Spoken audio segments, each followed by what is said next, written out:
ये कहाँ पहुँच गए हम लोग, तो चलिए आगे बताते हैं। उससे पहले लाइक का बटन दबा दीजिए। हाँ तो गाइस वेलकम हो चुका है सभी भाई लोगों का आज के इस ब्रांड न्यू ब्लॉग में। चलिए चलते हैं और आप लोगों को भी घुमाते हैं। तो हम लोग वादियों का आनंद लेते हुए निकल पड़ते हैं अपनी मंजिल की तरफ। और हाँ गाइस ये हमारा फर्स्ट ब्लॉग है, तो सपोर्ट ज़रूर कीजिएगा, चैनल को लाइक सब्सक्राइब एंड फॉलो कीजिएगा। तो गाइस देख सकते हैं कैसे रास्तों से हम लोग जा रहे हैं। चलिए आप लोगों को भी घुमाते हैं। देख रहे हैं थोड़ा भी गड़बड़ हुआ तो जाएंगे सीधे नीचे, बगल में हत्ता है।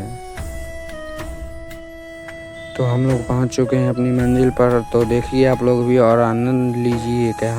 तो हम लोग इसी बिल्डिंग को देखने के लिए आए हैं, तो चलिए आप लोगों को भी घुमाते हैं।